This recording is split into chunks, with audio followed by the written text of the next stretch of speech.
네, 안녕하세요. 안녕하세요. 네, JBS 성서 이야기 오늘 첫 시간 시작하도록 하겠습니다. 먼저 우리 시작기도 우리 네. 민정 엘리사벳입니다. 엘리사벳이 읽어주시겠습니다. 성부와 성자와 성령의 이름으로 아멘. 아멘. 시편 8장 1절에서 5절까지입니다. 주 저희의 주님, 온 땅에 당신 이름 이 얼마나 존엄하십니까? 하늘 위에 당신의 어미를 세우셨습니다. 당신의 적들을 물리치시고 대항하는 자와 항거하는 자를 멸하시려 아기와 젖먹이들의 입에서 나오는 것으로 당신께서는 요새를 지으셨습니다. 우러러 당신의 하늘을 바라봅니다. 당신 손가락의 작품들을, 당신께서 굳건히 세우신 달과 별들을. 인간이 무엇이기에 이토록 기억해 주십니까? 사람이 무엇이기에 이토록 돌보아 주십니까? 주님의 말씀입니다. 하느님 감사합니다. 성부와 성자와 성령의 이름으로 아멘.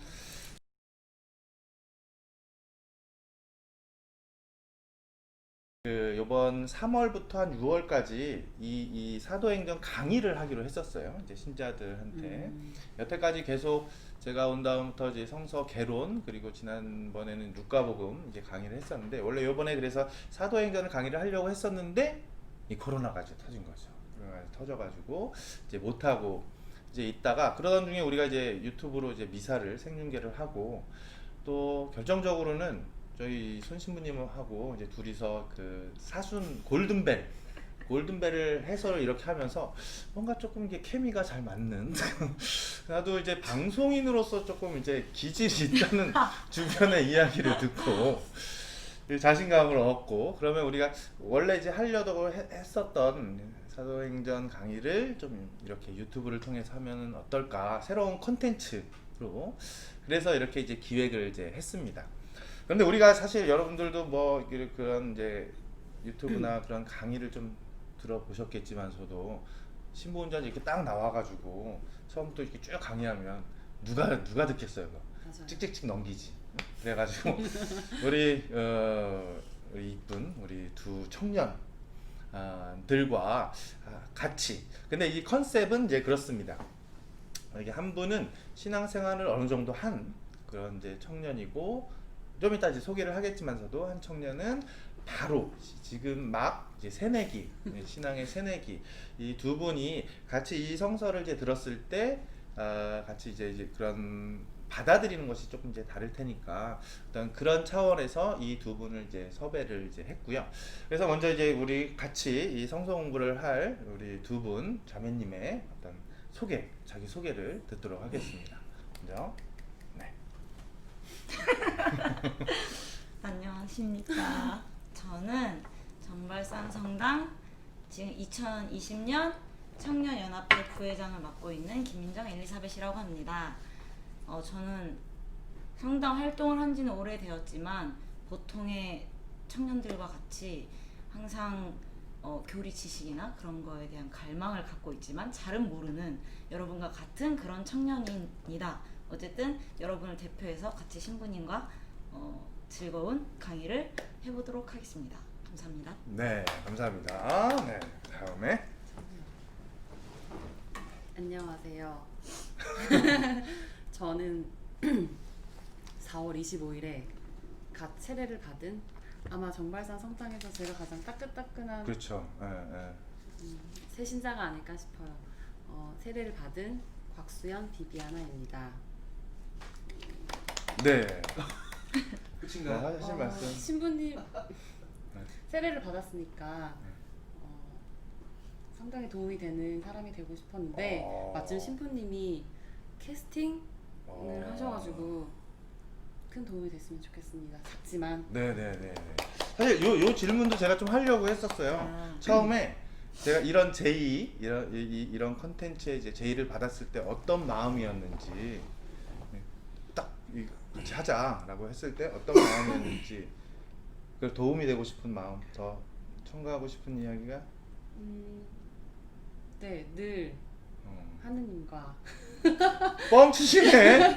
신부님과 우리 교회에 도움이 되는 사람이 되고 싶은 네네. 이왕이면은 네네. 제가 갖고 있는 달란트를 다 쓰고 싶었었어요. 근데 되게 좋은 기회를 주셔가지고 네, 그렇죠. 제가 그렇습니다. 네. 우리 엘리사벳은 처음에 이런 제의를 받았을 때 어떤 마음이었어요? 저는 항상 신앙생활을 정말 아무 생각 없이 해왔기 때문에 항상 아무 생각 없이 또 막상 하다 보면 나중에 돌아봤을 때 주님께서 나를 진짜 약간 위에 실을 매달고 이렇게 끌고 다니면서 되게 좋은 경험과 좋은 걸 많이 보여주시는구나, 이거를 저는 항상 나중에 깨닫거든요. 그래서 그때 뭐가 왔을 때 저는 뭐 거리낌 없이 하고 나면 나중에 또 그런 의미가 있었다고 생각을 해왔었기 때문에 네. 이번에도 제의를 주셨을 때 그냥 아무 생각 없이 일단 네. 역시 제가 캐스팅을 잘한 것 같아요. 네. 덥네요. 네. 두 명의 패널이 있는데 이게 이 두 분이 아마 끝까지 뭐 다 할지 안 할지는 모르겠습니다. 중간에 봐서 영 현찮으면 바꿀 수도 네. 채널이 교체될 수도 있다는 거 먼저 말씀드리고, 이 촬영은 우리 그 손신부님께서 촬영 감독을 지금 이제 해주시고 있습니다. 잘 부탁드리겠습니다.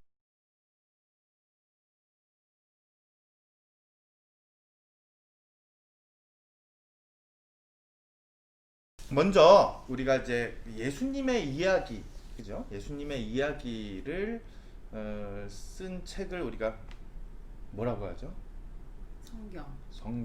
성경이 다 예수님의 이야기를 썼을까요? 아니요. 그 중에서 그 중에서 네. 여러분 아시겠지만 예수님의 이야기 네, 네. 구약 성경.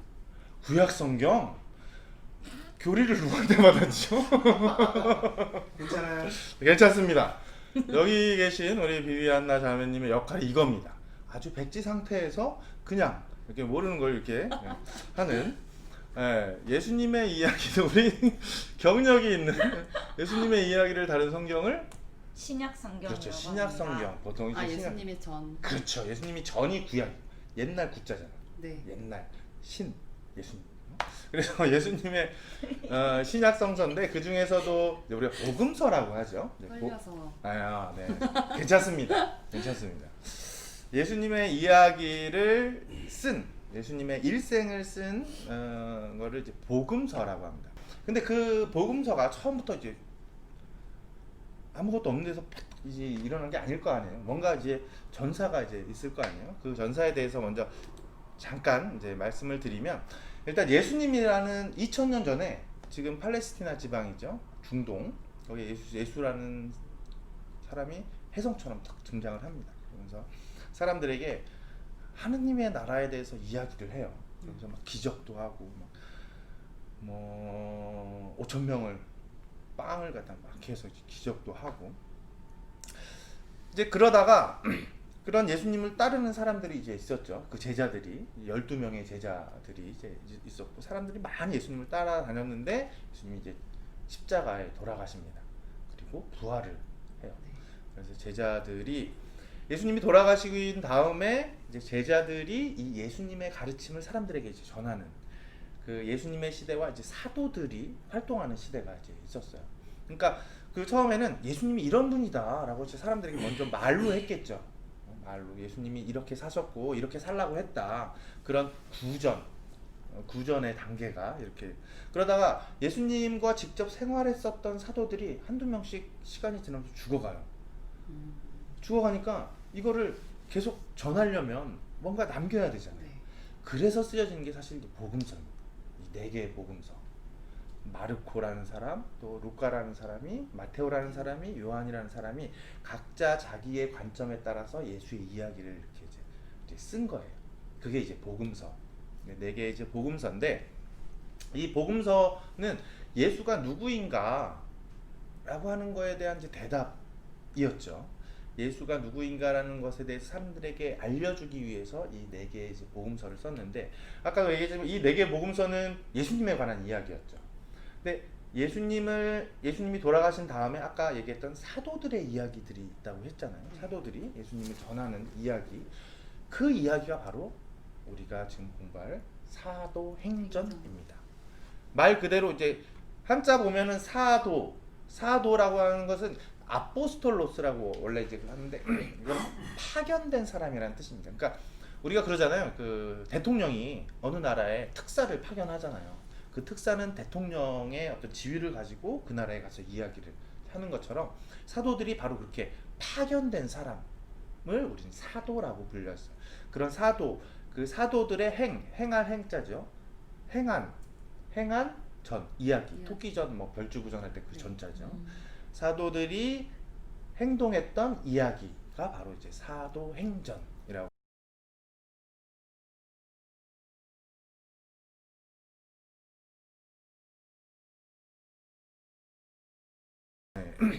그러면 이거를 누가 썼을까? 누가 썼을까요? 너무 어려운 질문이죠. 여러 명이 썼죠? 여러 명이. 네. 아무도 아니에요? 모릅니다, 사실. 추측이에요? 이게 여기 자기 사실을 엄밀하게 사도행전 누가 썼다 저자가 나오지는 않아요.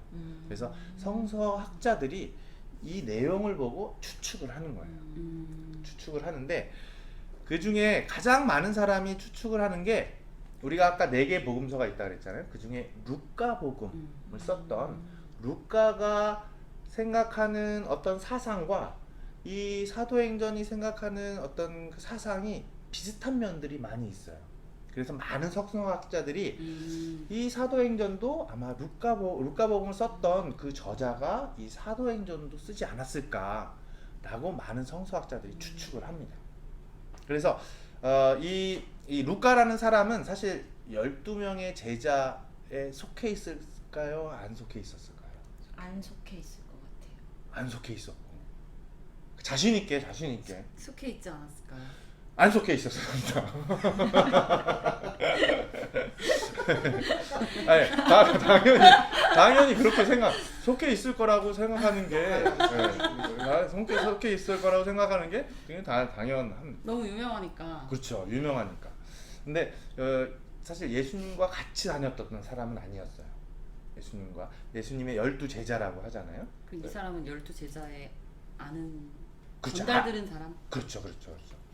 바오로의 협력자라고 하는데 이거는 나중에 나옵니다. 나중에 이제 나오는데 하여튼 12명의 제자에 속하지는 않았는데 그 제자를 통해서 들었었던 예수님에 관한 이야기를 들었었던 사람이 그 루카라는 사람이었어요.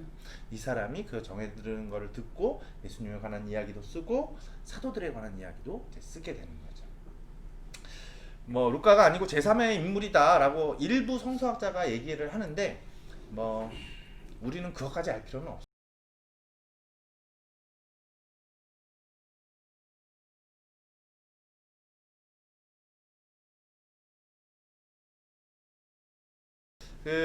그러면 이 루카 복음하고 이제 사도행전하고 뭔가 공통점이 있으니까는 성서학자들이 이렇게 루카라고 이제 자신 있게 이야기를 할 거 아니에요? 그거는 먼저 이제 한 4가지 정도로 우리가 볼 수가 있는데 루카복음의 처음에 시작할 때 머릿말이 나와요. 머릿말이 나오는데 이 루카복음 예수에 관한 일생을 이렇게 이제 쓰는데 이거를 테오필로님이라고 하는 이름을 이제 써요. 그 이름이 사도행전에도 머릿말이 나와요. 똑같이. 여기도 이 테오필로라는 이름이 똑같이 나와요. 그러니까 아무래도 이게 그런 연관성이 이제 있다. 그리고 질문. 네. 그럼 테오필로라는 사람은 네. 누군지 몰라요? 몰라요.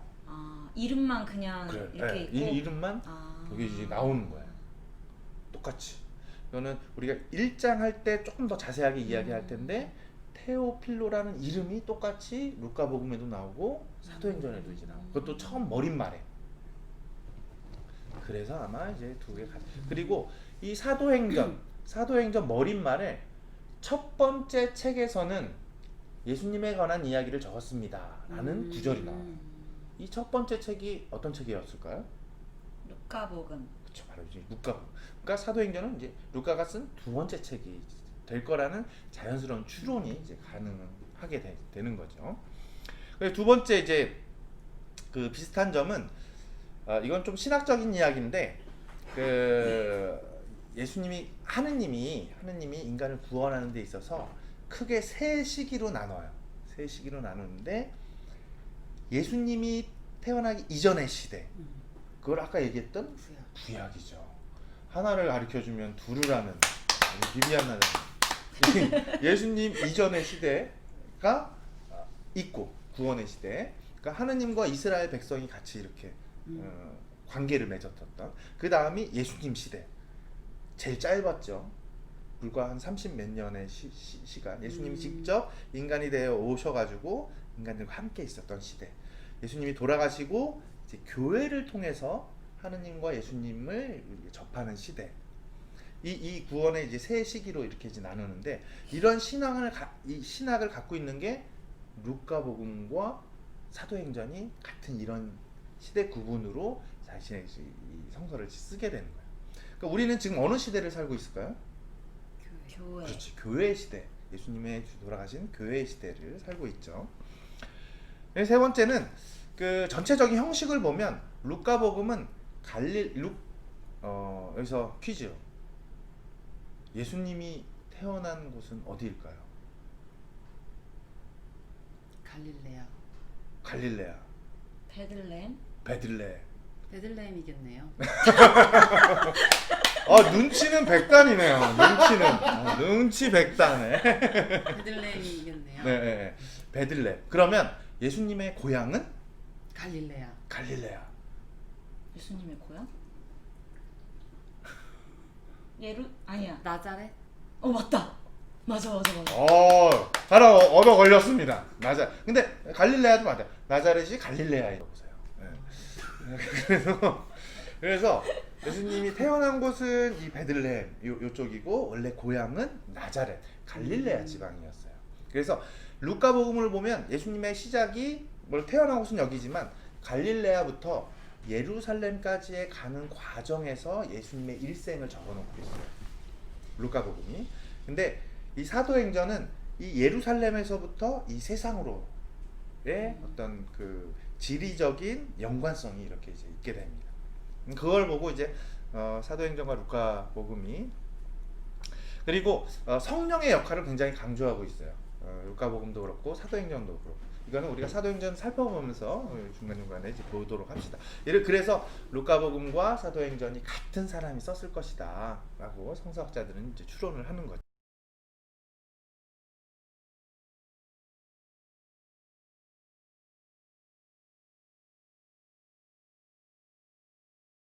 그럼 사도행전의 독자, 우리가 이걸 썼으면 이걸 누가 읽었으면 좋겠다라고 하는 어떤 그런 독자들이 이제 있었을 거 아니에요? 독자가 누구였을까요? 딱 떠오르는 얘기를 하세요. 그냥. 우리 같은 사람들. 우리 같은 사람들. 맞는데? 넓은 의미에서는 맞습니다. 여기서 조금 이제 설명을 해드려야 될 게, 그때 당시의 상황을 조금 우리가 볼 필요가 있어요. 그때 당시에 우리가 유대인들이라고 많이 하잖아요. 유대인들이 사실 이스라엘 사람이었어요. 이스라엘 사람을 이제 유대인이라고 이제 하는데, 예수님도 유대인이었죠. 그죠? 유대인이었는데, 유대인이었다가 그 예수님이 돌아가신 다음에 부활하시고 예수님을 믿게 된 사람들이 있어요. 그래서 사실 유대인들이 예수님을 반대한 사람이 많았어. 그러니까 예수님을 죽였을 거 아니에요. 그런데 그 예수님이 부활하신 다음에 이 예수님을 믿는 사람들이 생기는 거예요. 이 사람들을 우리가 유대인이면서 예수님을 믿었던 유대계 그리스도인이라고 이야기를 합니다. 근데 이 그리스도교가 더 퍼져나가면서 유대인이 아니었었던 사람들, 그때 당시에 뭐 그리스 사람들도 있을 거고 로마 사람들도 있을 거고, 그 사람들이 이 얘기를 듣고 예수님을 믿었던 사람들이 생기는 거예요. 이 사람들, 그렇지, 그래서 우리와 같은 사람이 맞는 거예요. 이방계 그리스도인이라고 이렇게 부르는 거죠. 우리는 이방, 그때 당시의 관점으로 보면 우리도 이제 이방인인 거죠. 이방인이면서 예수님을 믿게 된 사람들. 근데 이 사도행전하고 루카복음, 이 두 개의 복음은, 이 두 개의 성서는 유대계 그리스도인을 상대로 썼다기보다는 이방계 그리스도인을 상대로 썼어요. 그러니까 사실 유대계 그리스도인들은 예수님과 그런 어떤 문화적인 어떤 전통에 관해서, 전통과 관련된 예수님과 공통점이 많았을 거 아니에요. 근데 이방인들 같은 경우는 유대 문화를 전혀 모르고 모르는 상태에서 예수님을 이제 믿었던 사람들이었죠. 그래서 그 예수님에 관해서 이야기를 할 때 이 예수님이 처했었던 어떤 문화나 전통에 관해서 더 많이 설명을 하게 돼요. 당연히 모르니까 이방인들이었으니까 이제 그래서 그 예수님을 믿기 시작한 사람들을 위해서 이 책을 썼는데 그 중에서도 이방계 그리스도인들을 위해서 이 책을 이제 썼.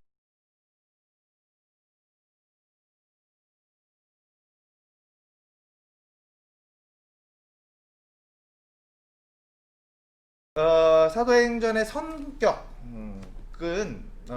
아까도 얘기했던 것처럼 역사의 순서에 따라 시간 순서에 따라서 보통 이렇게 기록을 합니다. 루카복음도 그랬고 사도행전도 이제 그렇고.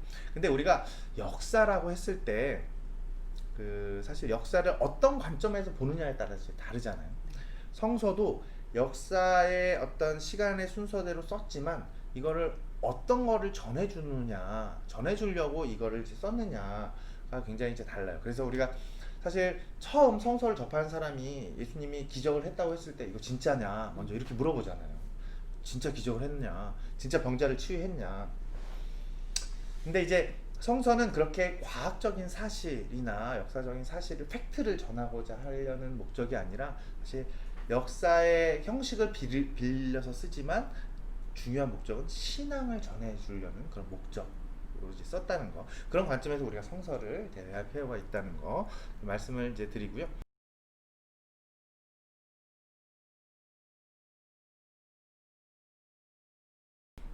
그럼 사도행전의 전체적인 구조가 어떻게 되느냐? 사실 이제 전반부와 이제 후반부로 이제 나눌 수가 있는데요. 예수님의 제자 중에 대빵이 누군지 알아요? 여기 받겠구나. 12제자 중에 12제자 중에 대빵. 네. 대빵. 베드로? 역시 교리 누구한테 배웠는지 모르겠는데 교리를 잘 배웠네 아주. 네? 맞아요? 맞습니다. 베드로. 짝짝짝짝 이런 거 넣어주고 이제 그럼 되겠네요. 그래서 사실 전반부는 예수님의 제자였던 베드로를 중심으로 한 사도들의 이야기가 전반부에 있고, 후반부는 예수님의 제자는 아니었지만 바오로라는 사람의 이야기가 이제 후반부에 있습니다. 이 이야기는 우리가 이제 해 나가면서 더 이제 보면은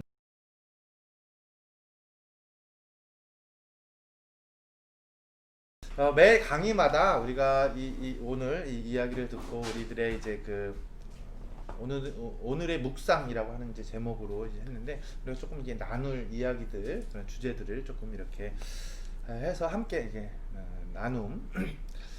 그 여기에 이제 사도행전은 우리가 처음 시작을 하는데, 앞에 사도라는 말 대신에 우리 각자의 이름을 넣었을 때 어떤 민정행전,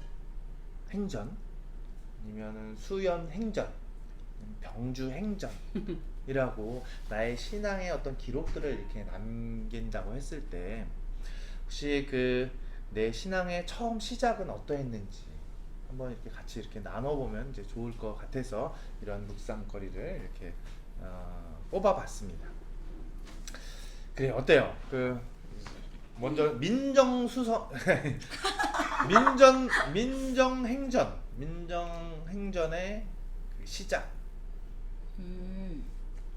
저는 그러면 저의 민정행전은 크게 1권과 2권으로 나뉘어져 있는 것 같아요. 그래요. 그래서 저의 1권은 초등학교 4학년 때 인천에서 살 때, 저희 이제 보통 그렇듯이 엄마의 친구분을 통해서 성당을 알게 되셨고 이제 저를 데리고 간 거죠. 근데 갔더니 마침 저희 반 친구도 한 명이 있었어요. 그 교리를 받는. 그래서 이제 같이 다니면서 그때 신부님은 외국인 신부님이었는데 한국말을 하셨고, 어린 마음에 성체의 맛이 너무 궁금했고, 그러면서 사실 시작됐는데, 오히려 그때 신앙은 이런 뭐 성경도 모르고 아무것도 몰랐지만 예수님이라는 저 십자가에 있는 분이 되게 착하신 분인 건 알고 여기 성당에 오는 게 즐겁고, 그래서 오히려 어떤 되게 순수한 마음으로 매주 미사 시간을 기다려졌던 그런 순수한 상태에 그 그런 청소년기를 제가 보낸 게 첫 번째 이제 민저행정 1번이고요. 그리고 나서 고3 때 저는 약간 나름 고액 그룹 가입을 하면서 이제 막 매번 이제 그룹 가입을 하다 보니까 주의를 못 지키게 되는 거예요. 그래서 약간 냉담의 시기를 잠깐 한 1, 2년 가졌었는데, 그러다가 이제 민저행정 2번이 시작된 거는 또 저희 본당에 또 너무나 열심히 하는 청년들이 원래 또 저랑 청소년 때 같이 했던 애들인데 어느 날 연락이 온 거예요. 와서 동생들 연습하는데 떡볶이 좀 사줘라. 그래서 알겠다 하고 갔거든요. 가서 어쩌다 보니 또 그 청년 캠프 1기 사인을 하라고 해서 사인을 하고 가서 이제 거기서 또 청년들하고 친하게 돼서 바로 또 교사도 하고 성서 모임도 시작하고 창세기, 그러다 보니 진짜 이렇게 정발산의 화석이 될 정도로 굉장히 한 17년 정도, 15년 정도 계속 하게 됐는데, 항상 그 신부님이 아까 사도행전 뜻을 풀어주시면서 말씀하신 게 저희도 사도인 거죠. 그렇죠. 매 미사 때 저희 복음 선포하고 파견 보내지니까. 그래서 그런 의미로 민저행정을 생각해 보니까 저도 사도로서 저의 이런 신앙의 그 길 지났던 거를 생각하니까 더 열심히 예수님을 따라가야겠다 이런 생각이 드는 네. 강의였던 것 같습니다. 네, 감사합니다. 네. 그다음에 너무 부담스럽겠다, 너무요. 제가 말하는 걸 좋아해서 그렇습니다. 네. 네. 전 말하는 걸 부끄러워하는 사람이라서 저는 스타트는 도보성지 순례가 스타트가 되었는데 거기서도 아무렇지도 않았어요. 미사를 태어나서 처음으로 미사를 드렸고 태어나서 처음으로 거의 신부님도 본 거고 모든 게 다 새로운 거였는데 그때도 관심이 없었는데 한 세 번째 날인가 마지막에 걷다가 쉬는 타임으로 어떤 성당에 들어갔어요. 백석 성당이더라고요. 거기가 다 같이 앉아서 뭐 기도할 사람은 기도하고 돌아다닐 사람은 돌아다니고 화장실 갈 사람은 가 이런 거였는데 맨 뒤에 앉아서 기도를 했는데 처음으로 기도를 한 거죠. 도성지 순례 기간에 내 얘기를 누군가에게 할 수 없었던 이야기를 기도로 했는데 그 기도로 내 이야기를 할 수 있었다는 그 존재가 있다는 자체에 너무 깨달음을 그때 얻어서 울었어요. 모르겠어. 왜 울었는지도 모르겠어. 그냥 누구한테도 하지 못한 이야기를 하나님, 예수님한테 할 수 있다는 거. 그거를 뭐 들어주세요 이것도 아니야. 그냥 누군가에게 내 이야기를, 힘든 이야기를 할 수 있다는 그 자체가 너무 감사하고 좋았었는데 그 이후에도 성당을 다닐 생각은 없었는데 어쩌다가 정발산 성당에 왔어. 근데 신부님이랑 한번 인사를 했었어요. 근데 두 번째 만나는데 저를 되게 반갑게 인사를 해주는데 정말 따뜻했어요. 제가 그런 사람입니다. 제가 그런 사람이에요. 당연히 저 교리 공부 시켜준 신부님들도 좋고 다른 많은 신부님들 있는데 그 중에서 박병주 신부님의 따뜻함을 저는 좀 많이 느꼈던 것 같아요. 저희 청년들이 다 느끼는 부분이죠. 누가 저번에 저한테 그러는 거예요. 아싸. 성당을 왜 다녀라고 했는데 생각해보니까 도보성지 순례는 인트로였고 그 다음은 박병주 신부님이 저한테 맞이해준 그거 뭐 아무렇지도 않게 그냥 인사하고 웃어주실 수도 있었을 텐데 저한테는 되게 컸던 거예요. 그래서 따뜻하네? 다녀볼까? 가볼까? 왜냐면 내가 좋아하는 기도를 할 수 있는 공간이 생겼어. 그리고 사람들이 너무 좋아. 그렇게 했었고 또 신기한 게 자연스럽게 저희 200만 단 하고 있잖아요. 그렇게 또 자연스럽게 묵주 기도를 배웠어. 근데 그 다음 주에 코로나가 터졌어. 미사를 못 가. 근데 되게 신기한 게 그 배운 날, 처음 배운 날부터 계속해서 매일매일 하고 있어요. 그래서 그냥 되게 소소하게 내 삶에 마음이랑 행동이 스며들 수 있는 그 신앙이 너무 좋아서 시작했던 것 같아요.